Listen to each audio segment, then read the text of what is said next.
आज अपने मोरोपंत जी के 75 वर्ष पूरे हुए, इसके लिए उनको शाल, तो शाल पांगर ली। 75 वर्ष का आपने किया, लेकिन मैं इसका अर्थ जानता हूं। 75 वर्ष की शाल जब उड़ी जाती है तब उसका अर्थ यह होता है कि अब आपकी आयु हो गई, अब जरा बाजू हमको करने दो। आज अपने मोरोपंत जी के 75 वर्ष पूरे हुए, इसके लिए उनको शाल, तो शाल पांघरली। आणि मग म्हटलं थोडंसं बोला, तर ते म्हणे कशाला बोलायचं, नाही बोला, आग्रह झाला. ते उभे राहिले. उभे राहिल्यावर स्वाभाविक मोरोपंतांचं बोलणं जे कार्यकर्ते जरा हसऱ्या चेहऱ्याने पाहायचे, तो ते म्हणायचे कि मेरी मुश्किल ये है कि मैं खड़ा होता तो लोग हंसने लगते, मैंने हंसने लायक कुछ बोला नहीं तो भी मेरे बोलने पर हंसते,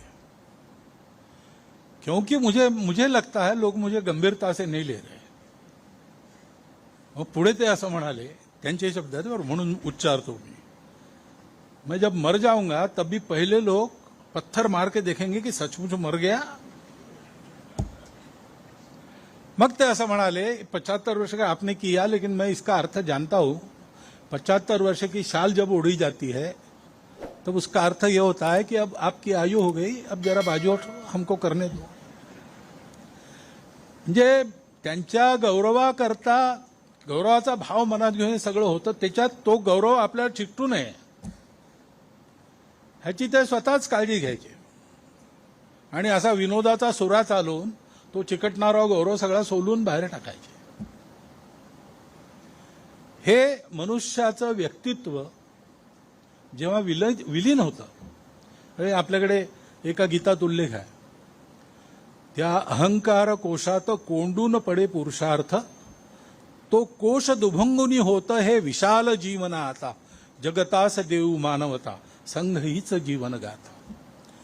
या ओळी पूर्णपणे जगणारे मोरोपंत, आणि त्याच्यामुळे तो कोश दुभंगून हा जो पुरुषार्थ विशाल प्रगट झाला, तो पुरुषार्थ आजही आपल्याला प्रेरणा देतो.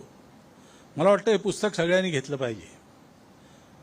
आणखी स्वयंसेवक आज जे नसतील इथे त्यांना सांगितलं पाहिजे, कारण जसं डॉक्टर हेडगेवारांचं चरित्र संघाच्या लोकांनी पुन्हा पुन्हा वाचलं पाहिजे, तसं हे एक चरित्र आहे जे आपण पुन्हा पुन्हा वाचलं पाहिजे, आणि वाचून त्याच्यातून योग्य बोध घेतला पाहिजे. मला वाटतं तो बोध हाच आहे की हिमालयासारखं कर्तृत्व हे संघाच्या चरणी शरण, असं स्वयंसेवकाचं जीवन असलं पाहिजे. हा स्वयंसेवकाच्या जीवनाचा वस्तुपाठ आपण सगळ्यांनी या पुस्तकातून प्राप्त करावा. आणि तुझे तेज अंगी शतांशाचं डॉक्टरांबरोबर म्हणतो तसं मोरोपंतांचंही काही शतांशांनी हे समर्पण आणि हे कर्तृत्व आपल्या वाट्याला आलं तर दाही दिशा उजळून टाकायची आपली जी मनीषा आहे, ती मनीषा लवकरात लवकर पूर्ण होईल. म्हणून हा लाभ सगळ्यांना घडावा अशी शुभेच्छा आपणा सर्वांना देतो आणि माझे 4 शब्द संपवतो.